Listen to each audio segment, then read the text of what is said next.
Regarding seasonal diseases ఇప్పుడు ముఖ్యంగా మనకు జూన్, జూలై, ఆగస్టు దీంట్లో వాతావరణంలోని మార్పులతో ఖచ్చితంగా వైరల్ ఫీవర్స్ అనేటటువంటి వస్తుంటవి.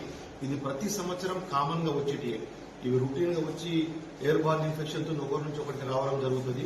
దీంట్లో మా సిబ్బంది అందరూ కూడా అప్రమత్తంగా ఉన్నారు. అన్ని హాస్పిటల్స్ లో కూడా డాక్టర్లు కూడా అప్రమత్తంగా ఉన్నారు. ఇమ్మీడియట్ గా రియాక్ట్ అవుతున్నారు ప్రతి విషయాలకు.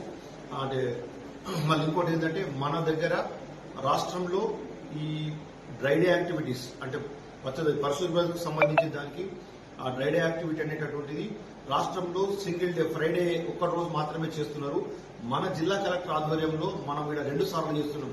ట్యూస్డే అండ్ ఫ్రైడే ఈ 2 రోజులు కూడా డ్రై డే యాక్టివిటీ అనేది చేయడం జరుగుతున్నది. అయితే నిజంగా కూడా మేడం గారి ఆధ్వర్యంలో ఏదైతే మేము చేస్తున్నామో ఇవాళ సమర్థవంతంగా డెంగీ కేసులను మనం చాలా వరకు తగ్గించగలిగినాం.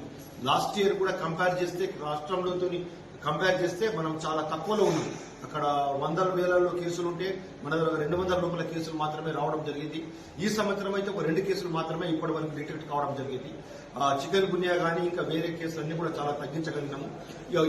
ఇవైతే వైరల్ ఫీవర్స్ ఉంటాయో అవి రొటీన్ గా వస్తూ పోతుంటాయి. సింపుల్ ట్రీట్మెంట్ తీసుకుంటే తగ్గడం జరుగుతుంది. సో ఇన్ కంపారిజన్ మన